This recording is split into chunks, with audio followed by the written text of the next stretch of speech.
The house is still there. Limestone against the Atlantic. 70 rooms of carved confidence above the water at Newport. The Breakers was finished in 1895 for Cornelius Vanderbilt II, and the official history still describes it as the grandest of Newport's summer cottages, a symbol of the family's social and financial preeminence in the Gilded Age.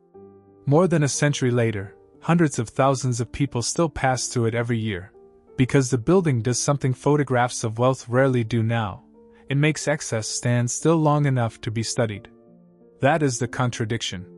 We live in an age with fortunes enormous enough to buy coastlines, compounds, fleets, and islands. Yet the richest people alive almost never build anything like this anymore. Not because they cannot. Because they do not want what the Breakers was built to do. In the Gilded Age, a house like this was a declaration. It had to be seen. It had to dominate the cliff, the season, the rival family, the social field. Today, the ultra-wealthy are moving the other way. Real estate and luxury travel advisors now describe privacy, security, longevity, turnkey usability, wellness, and discreet service as defining priorities for high-net-worth buyers and travelers. In places like Indian Creek in Florida, the appeal is not spectacle but controlled access, private streets, and extraordinary security. In luxury travel, planners say affluent clients are increasingly bypassing grand hotels for private villas, private chefs, private jets, and even full island buyouts, with confidentiality treated as a baseline expectation rather than a perk. That is why this story matters beyond one mansion on one cliff. Modern billionaires favor privacy, sustainability, and experiential luxury, investing in discreet, tech-enabled estates, private islands, and curated travel experiences rather than ostentatious, publicly visible Gilded Age mansions like the Breakers. That shift is not a matter of taste alone. It is a sign that the meaning of wealth has changed. The older world rewarded display. The newer one rewards invisibility, flexibility, controlled access, and experiences that can be entered quietly and left without a public trace. Even where the rich still buy trophy properties, the wish list now leans toward privacy, generous space, smart home systems, wellness, efficient maintenance, and sustainable technology, while luxury travel reporting describes a parallel move toward privacy, emotional connection, and experience over status and display. So the real question is not why the Vanderbilts built the Breakers. The real question is why a house like this once felt logical to the richest people in America, and why that logic vanished so completely that even greater fortunes will not bring it back. To answer that, you have to go back to the conditions that made visible wealth feel like power itself, to a country where federal income tax had been repealed in the 1870s and would not be permanently established until 1913, where capital accumulated with astonishing freedom, and where money had not yet learned to hide. When wealth had no ceiling. For a while, the ceiling simply was not there. The federal income tax that had been created during the Civil War was repealed in the 1870s, and it would not be permanently secured until the 16th Amendment in 1913. In the long stretch between those dates, the country's richest families operated inside a fiscal climate modern wealth does not recognize, one in which federal revenue leaned overwhelmingly on duties and excise taxes rather than a standing tax on personal income. That did not make every rich American all-powerful. It did make the upper edge of accumulation astonishingly loose. Money could rise, concentrate, and harden in private hands with very little of the friction later generations would take for granted. That was the world the Vanderbilts entered at full force. Cornelius Vanderbilt, the Commodore, did not die as a prosperous man. He died as one of the richest private citizens in American history, with a personal fortune of more than $100 million. Britannica's summary is blunt about it.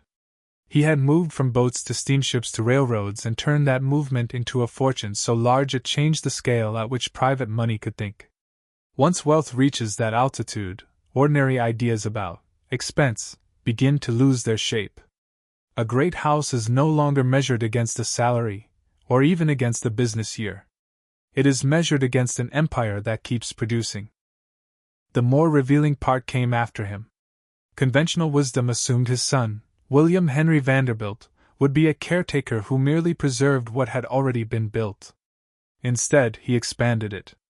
Britannica says he nearly doubled the family fortune established by his father, and EBSCO's historical summary puts the outcome in even starker terms. In less than 9 years, the Vanderbilt wealth climbed to nearly $200 million. That is the part that matters here. The fortune did not simply survive inheritance. It accelerated after inheritance. The machine remained intact, and the capital at the top of it kept multiplying. By the middle of the 1880s, that changed what money meant inside the family. The first generation had built the engine. The next generation inherited something different, not just income, but strategic freedom. Fortunes at that scale could support townhouses, yachts, art, travel, staff, and country places without forcing their owners into the kind of choices later elites would know well.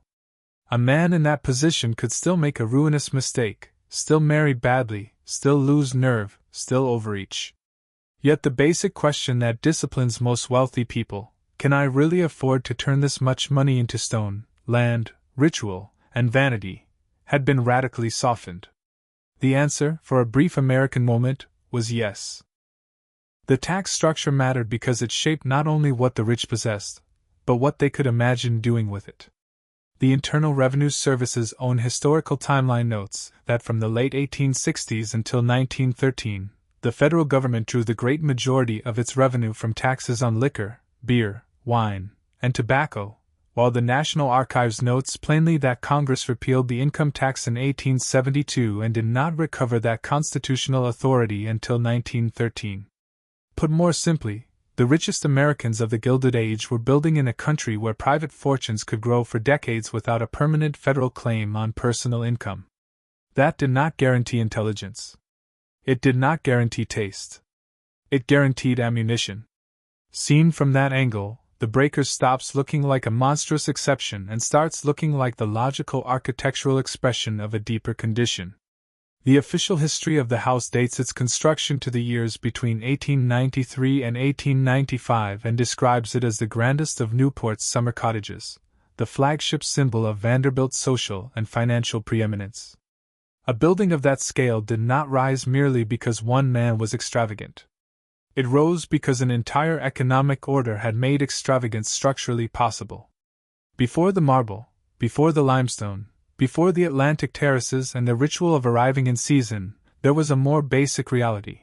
The money behind the house had been allowed to accumulate almost without modern comparison. Even so, money by itself was not enough. That is the trap in telling this story only as a tale of tax policy and giant estates. Fortunes this large did not remain content merely to exist. They wanted recognition. They wanted rank. They wanted a visible language equal to their size. A family could control railroads, command bankers, and move more capital than entire regions, then discover that none of it settled the question that haunted the new American rich. Who, exactly, would acknowledge that power in public? Wealth without social recognition was still wealth. It was also frustration wearing diamonds. That is where the story tightens. The absence of a ceiling created the money. It did not yet explain the fever. The fever came from what happened after these fortunes stepped into rooms where bloodlines, manners, invitations, and humiliation still mattered. Once that world entered the picture, a house was no longer just a house. It became an argument, a challenge, and sometimes a weapon. The money had been made. The next question was how to make it impossible to ignore. Visibility was power. Money alone did not settle anything. Not in that world. A family could possess railroads, townhouses, art, and enough capital to make ordinary expense meaningless, then discover that none of it answered the one question that kept the Gilded Age elite awake at night: who was willing to acknowledge them in public? Wealth could buy marble, liveries, horses, and dinner services from Paris. Recognition was harder. Recognition had gatekeepers. And in New York, for a long stretch of the late 19th century, that meant one woman more than anyone else: Caroline Schermerhorn Astor. Ward McAllister gave the code its most famous phrase in 1888, saying there were only about 400 people in fashionable New York society, the people truly at ease in the ballroom. Mrs. Astor did not invent every rule, but she presided over the world that made those rules matter. That is what made the problem so humiliating for the newly rich. The Vanderbilts had money on a scale old New York could not rival. What they did not have was ancestry polished into social legitimacy. The old guard still heard the Commodore's beginnings in ferries and transport, still smelled trade on the family fortune, still treated raw wealth as something powerful but not yet civilized. In a city where invitations functioned like titles, exclusion did not merely wound pride. It threatened marriages, alliances, and the family's claim to permanence. A fortune could conquer markets. It could not automatically conquer drawing rooms. Alva Vanderbilt understood that before most of her relatives did. She also understood something sharper. If society wanted proof, then proof had to be visible, overwhelming, and impossible to dismiss. That is why architecture became more than shelter. It became argument. In the early 1880s, the Vanderbilt mansion on Fifth Avenue, the famous Petit Chateau, was not simply a large house. It was a message written in stone, scale, and European language. Alva turned the new house into a campaign, inviting journalists to preview decorations and stirring anticipation for the costume ball she planned there. The point was not a pleasant evening. The point was submission. According to the New York Historical Society's account, she deliberately exploited the rules of social calling by withholding an invitation from Carrie Astor because Mrs. Astor had never formally called on the Vanderbilt home. That maneuver forced the acknowledgement Alva wanted. When the ball arrived in March of 1883, it was designed to do what raw fortune could not do quietly. The event drew roughly 1,200 guests and front-page attention. More importantly, Mrs. Astor came. That appearance carried more weight than any decoration in the room. It meant the line had moved. The Astors had not exactly surrendered, and the city did not become democratic overnight, but the Vanderbilt claim to social centrality could no longer be treated as an embarrassment from outside the gate. Vanity Fair's account of the real ball captures the scale and strategy of the evening, while the New York Historical Society points to the social customs underneath it. One invitation withheld, one calling card delivered, one hierarchy forced to bend without admitting it had bent. Victory, however, had a price built into it. In that environment, acceptance did not end competition. It intensified it. Once a family proved it could build a palace on Fifth Avenue and fill it with a ball the city could not ignore, the standard rose for everyone. Grandeur stopped being exceptional and became strategic. A larger ballroom, a finer staircase, a more elaborate entrance, a more talked-about party, each success demanded an answer. The contest fed on its own visibility. That is why the houses of the period can look irrational from a distance. They were not built for rational efficiency. They were built because status in that world had to be staged, and a victory that could not be seen did not fully count. That logic followed the Vanderbilts to Newport, where summer compressed the game into a smaller, brighter, more vicious form. Marble House, completed in 1892, is described by the Preservation Society as both a social and architectural landmark that set the pace for Newport's transformation from a quiet summer colony into a resort of opulent Gilded Age mansions. That phrase matters, set the pace. It means the house did not merely join a fashion. It accelerated one. The season was brief, the audience concentrated, the rituals dense. One contemporary museum interpretation notes that visitors are still struck by the fact that families inhabited these immense houses for only 6 to 8 weeks in summer. That short occupancy did not reduce the importance of the estates. It increased it. Everything had to happen at once. Reputations rose and fell in a narrow window, which made each house feel less like a retreat than a stage under pressure. Seen that way, Newport was not a place where the rich escaped competition. It was where they refined it. The houses grew stranger and larger because the social logic demanded escalation. A modest cottage could hold a family. It could not dominate a season. A merely beautiful house could impress. It could not settle a rivalry. Visibility was power because visibility converted money into public fact. It told rivals what you could command, what you could import, how many people you could summon, and how much labor you could burn for a few bright weeks by the sea. The mansion was the proof. The party was the broadcast. Yet proof on that scale created a new problem. Once architecture became the chosen weapon, winning required more than money and nerve. It required fluency in a language America had never fully possessed. If the goal was not just to be rich but to look inevitable, to look old, cultivated, European, permanent, then the builders needed something beyond steel and capital. They needed forms, craftsmen, and traditions capable of manufacturing legitimacy itself. The social war had found its battlefield. The next question was how to build a palace convincing enough to win it. If this story is starting to change how you see these houses, take a moment to like the video, subscribe for what comes next, and leave your thoughts below. I want to know what stands out to you, what feels surprising, and what already feels familiar in this hidden system. Manufacturing greatness. Winning the social war required more than money. It required fluency in a language America did not yet speak well.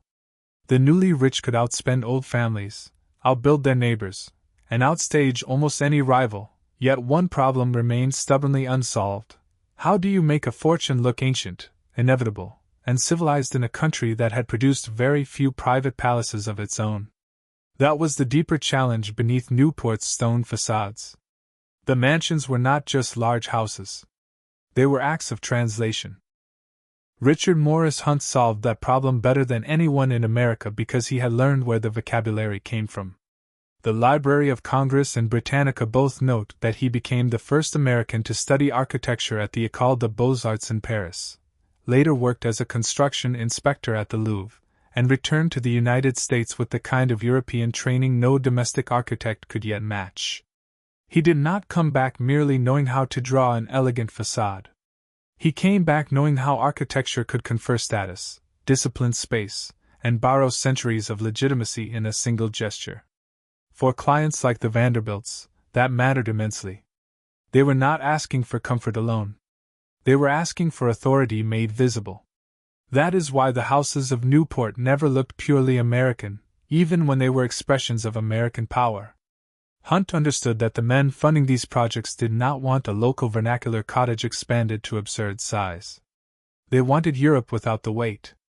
Marble House, according to the Preservation Society, was a social and architectural landmark that set the pace for Newport's transformation into a resort of opulent Gilded Age mansions. The breakers would go even further, becoming not just another seasonal residence, but the flagship symbol of Vanderbilt's social and financial preeminence. One house accelerated the competition. The other crystallized it. Even that understates what was really being built. These projects were less like ordinary residences and more like carefully assembled arguments. The breakers was raised between 1893 and 1895 in steel, brick, and limestone after fire destroyed the earlier wooden house. Its central great hall rose with a ceiling roughly 50 feet high, drawing on Italian Renaissance forms and Roman influence while announcing a scale meant to overwhelm. The details reveal the real extravagance. The Preservation Society's history notes that the tile mosaics in the billiard room and double loggia were hand-set by European artisans, while the music room was constructed by Allard and Sons in France, taken apart, shipped across the Atlantic, and then reassembled inside the house. The National Park Service registration form goes even further, describing interiors designed in Paris, built there in full, and installed in Newport by French craftsmen. At that point, the building process had crossed well beyond local construction. Entire rooms were traveling as finished works.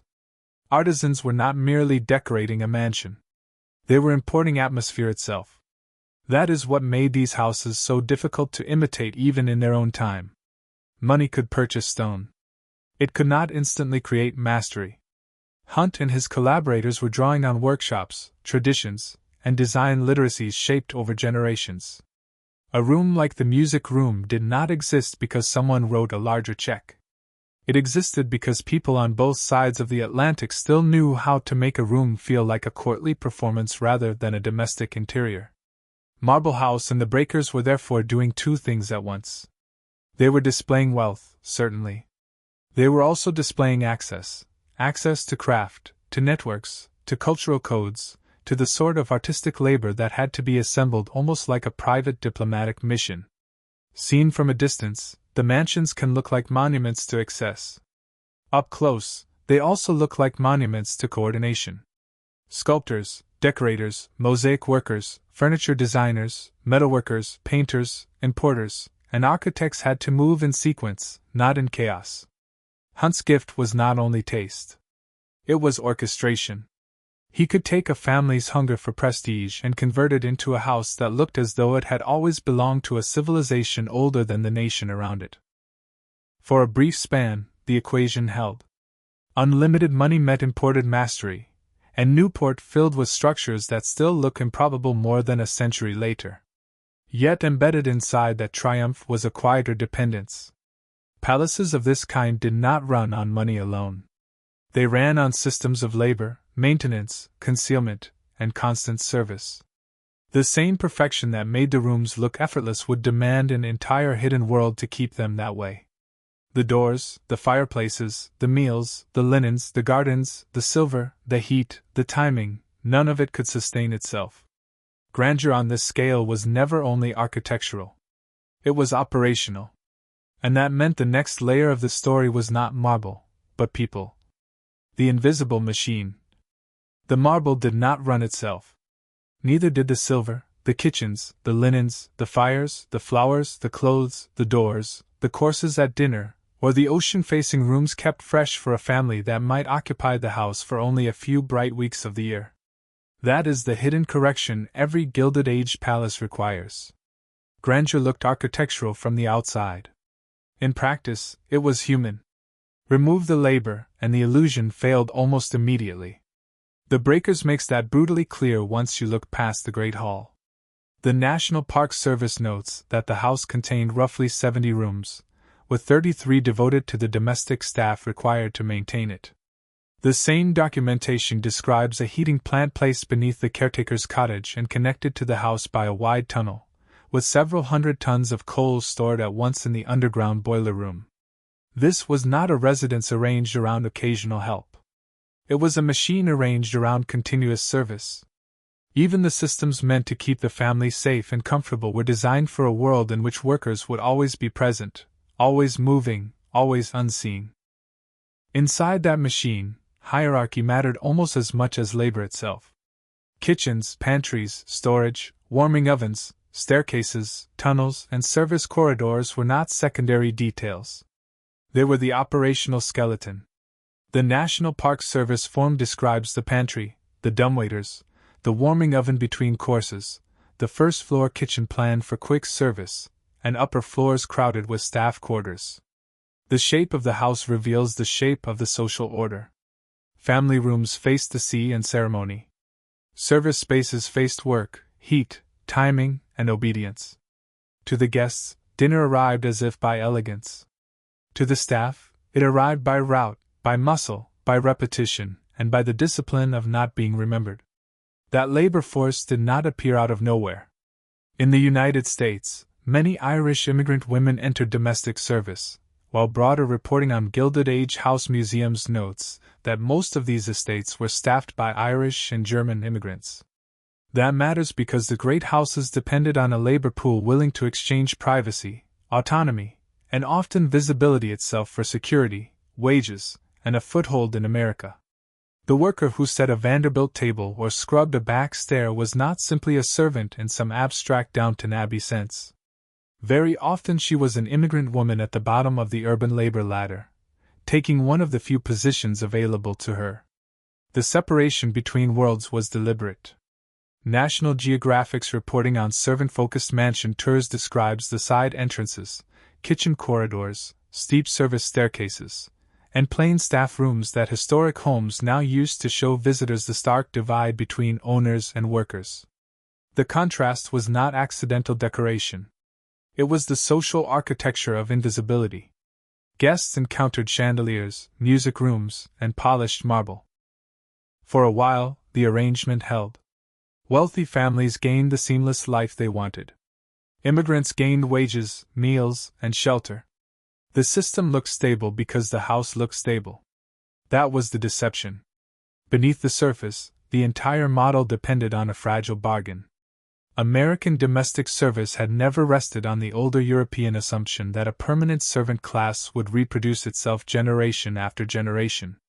As the Driehaus Museum put it, the servant system on American soil was effectively an import that did not quite work, and by the end of the First World War the live-in model had become an anomaly. That is the deeper truth hidden under all the polish. The labor was real. Its permanence was not. Once that becomes visible, the houses change meaning. The great rooms stop looking merely splendid and begin to look expensive in a harder way, not only in money, but in dependence. Every extra mantel, every additional bedroom, every course, every garden path, every polished surface expanded the need for hands.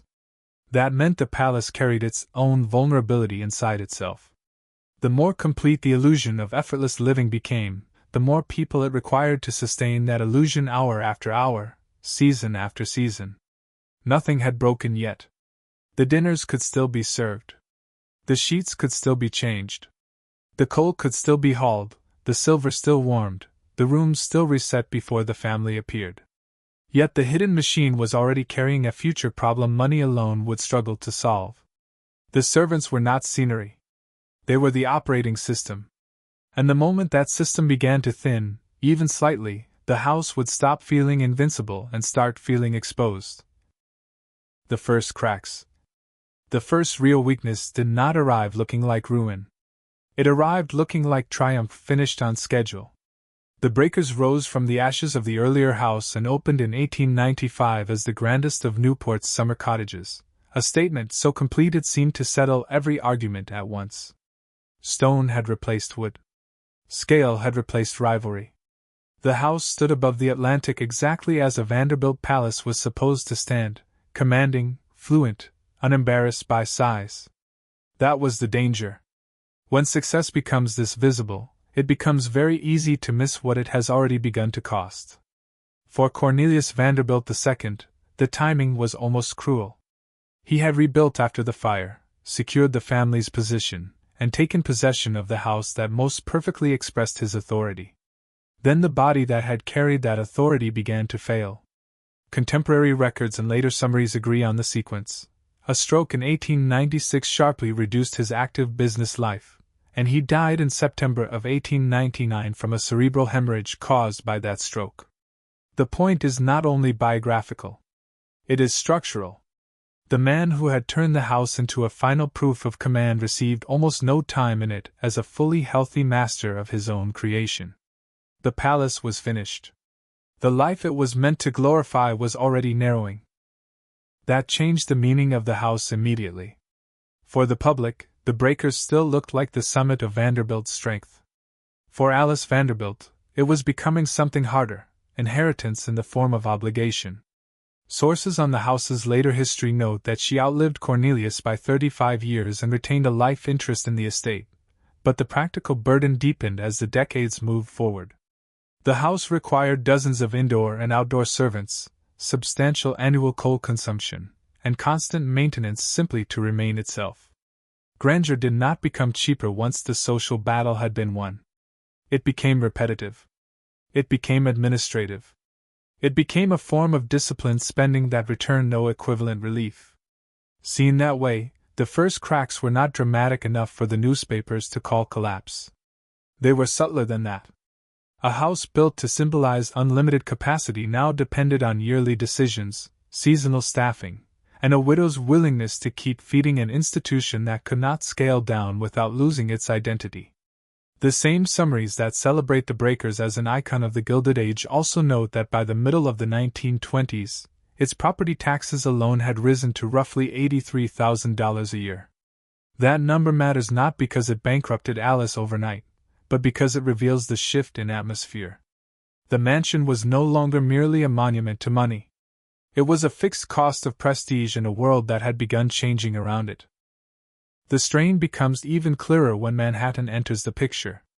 Alice was not carrying only one symbol of Vanderbilt supremacy. She was also holding the enormous Fifth Avenue house at 57th Street, the chateau-like residence that had once announced the family's New York power just as forcefully as the breakers announced their Newport dominance. By the middle of the 1920s, commercial redevelopment was pressing hard into that section of Fifth Avenue.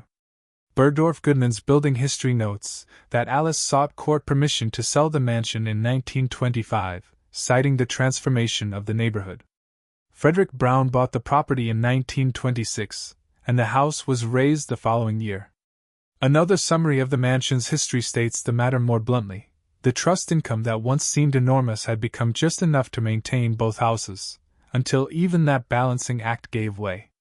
A palace that once proved permanent position had become land more valuable without the palace on it. That is why the first cracks matter so much. They show the model weakening before the full structural collapse arrives. Nothing had fallen completely apart yet. The servants could still be hired. The Newport season could still be staged. The limestone still faced the sea with the old confidence. Yet the terms had changed. What had once looked like limitless strength was beginning to behave like a burden that required defense year after year. The house still embodied victory. It also carried the first unmistakable signs that victory had become expensive to preserve. From there, the pressure would stop feeling personal and start feeling systemic. If the weight of this story is starting to land, take a moment to like the video, subscribe for the rest, and share your perspective below. I want to hear what you think these houses really represent now, and whether their fall feels inevitable or something that could have been avoided. The system breaks. The pressure stopped feeling personal and started behaving like law. That is when the old mansion world lost its last real defense. A widow's burden, a costly season, a large staff, a difficult property tax bill, those could still be explained away as the private problems of a particular house or family. What arrived in the early 20th century was different. The structure around the houses changed. Once that happened, the great estates were no longer fighting inconvenience. They were fighting the century. The first blow was constitutional. The National Archives notes that the 16th Amendment was ratified on February 3, 1913, giving Congress clear authority to impose a federal income tax. At first the rates were modest. The deeper meaning lay elsewhere. For the first time, the federal government had a permanent claim on the private income streams that had once flowed upward with astonishing freedom. Then war accelerated everything. The Internal Revenue Service's own historical summary notes that the Revenue Act of 1918 imposed a progressive income tax structure with rates as high as 77%. A fortune that had once been free to regenerate almost untouched was now being tapped at levels the Gilded Age builders never had to imagine. Death became more expensive too.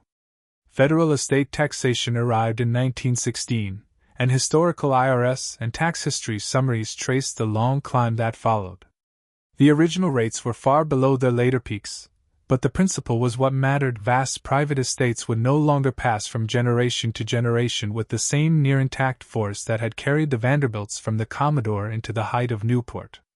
Over time, reforms pushed the top marginal estate tax rate to 77%. That did not mean every rich family immediately lost 3/4 of everything it owned. At almost the same moment, the labor system beneath the houses began to fail in a different way. Domestic service had always depended on a supply of people willing to accept long hours, invisibility, and strict hierarchy because the alternatives were worse. War and industrial expansion changed that calculation. Library of Congress materials on women and industry during the First World War make clear that women were entering industrial work in far greater numbers, while later labor studies note that female domestic service workers showed both a relative and an absolute decline as wartime labor demand pulled women into other forms of employment. That shift was not merely economic. It was psychological. A factory job could be exhausting and dangerous, but it did not require living inside someone else's ritual of superiority. Once women discovered other wages, domestic service became harder to refill with the same obedience as before. Immigration policy tightened the vice. The Office of the Historian at the U.S. State Department notes that the Immigration Act of 1924 imposed a national origins quota system that sharply limited new arrivals and excluded immigrants from Asia altogether. For the great houses, that mattered because the servant system had long depended on a continuing flow of newcomers who could be slotted into kitchens, laundries, nurseries, service corridors, and attics. Restrict that flow while other forms of labor open up, and the mansion begins to lose not just workers, but replaceable workers. Then Baer's historical studies of domestic service in the United States make the larger pattern unmistakable. The occupation was shrinking over the first half of the 20th century, not because rich families stopped wanting service, but because the social and labor conditions that had once supplied it were dissolving. By then, the model had broken in all the places that mattered most. Income no longer arrived untouched. Estates no longer moved cleanly through generations. Servants no longer appeared in the numbers or with the assumptions the houses required. The buildings were still there, heavy and beautiful and outwardly composed. Yet their operating logic had failed. The Gilded Age mansion had depended on untaxed accumulation, inheritable scale, and a labor pool willing to disappear into private service. Once those conditions began to vanish together, the house stopped being merely expensive. It became historically out of sync. The walls were still standing. The world that made those walls workable was not. What followed would not look like a single dramatic ending. It would look worse than that, a long, visible vanishing. The vanishing palaces. The end did not always arrive as bankruptcy. Often it arrived as vacancy, sale, and demolition permits. That is what made it so unsettling. These houses had been built to look permanent, built to suggest that stone could stabilize fortune and that scale could harden a family into history. Then the city changed around them, the labor system thinned, the tax structure tightened, and the buildings began to lose the one thing their owners had once assumed would never run out: a reason to remain houses at all. The Cornelius Vanderbilt mansion on Fifth Avenue is one of the clearest examples because it had once seemed untouchable. It opened in the 1880s as the largest private residence in New York City, the urban counterpart to the authority the breakers projected in Newport. By the middle of the 1920s, that authority had become commercially inconvenient. The Bergdorf Goodman Building's history notes that Alice Vanderbilt sought court permission to sell in 1925, citing the redevelopment of the neighborhood. That inversion spread far beyond one Vanderbilt address. Millionaires' Row on Fifth Avenue had once concentrated private houses the way a museum concentrates masterpieces, close together, mutually reinforcing, each one making the next seem necessary. By the 20th century, that same concentration made demolition easier to justify. Commercial development pressed north, apartment houses and department stores offered better returns, and the old mansions began to look less like trophies than like holdouts from a market that had moved on. The house did not need to be ugly to be doomed. It only needed to sit on land worth more without it. Elsewhere, the disappearance took a slower and sadder form. Linwood Hall, the vast Pennsylvania house built for Peter Widener, did not vanish beneath a retail flagship. It decayed through succession, resale, institutional reuse, stripping, and abandonment. Historical summaries of the estate note that after Widener's death and the loss of family members on the Titanic, the house passed through several hands. Faith Theological Seminary bought it in the early 1950s. Financial trouble followed. Interior elements were sold off. Later owners failed to revive it. By the late 1990s and into the early 21st century, the building stood largely empty, increasingly defined less by grandeur than by the spectacle of what grandeur looks like once upkeep fails. Only in 2023 did the Linwood Hall Preservation Foundation take ownership, with restoration once again treated as a rescue rather than a continuation of normal life. That is the real emotional weight of the vanishing palaces. They did not disappear simply because tastes changed. They disappeared because the world that had made them workable withdrew its support in stages. First, the flow of untaxed or lightly constrained dynastic wealth changed. Then the servant structure weakened. Then city land values and modern development logic turned the sites themselves against the buildings. A mansion could survive one of those changes. It had far less chance of surviving all of them at once. The houses that remained standing usually did so by surrendering their original purpose. They became museums, institutional properties, heritage sites, shells with new owners, or private fragments inside public memory. That is why walking through the breakers now feels different from imagining it in its first season. It still dominates the cliff. It still carries the old confidence of limestone, imported craft, and ocean light. Yet its survival is also an admission. The mansion endures because it ceased to function as an ordinary private house and entered preservation history instead. The vanishing palaces did not merely leave ruins behind. They cleared the ground for a new philosophy of wealth, one less interested in making status stand publicly in stone and far more interested in mobility, discretion, control, and separation. The houses were disappearing. The question waiting underneath their disappearance was what the rich would choose to build in their place. What replaced the palace? The replacement did not arrive in marble. It arrived in retreat. That is the sharpest contrast between the world that built the breakers and the world of modern extreme wealth. A Gilded Age palace was meant to be read at a distance.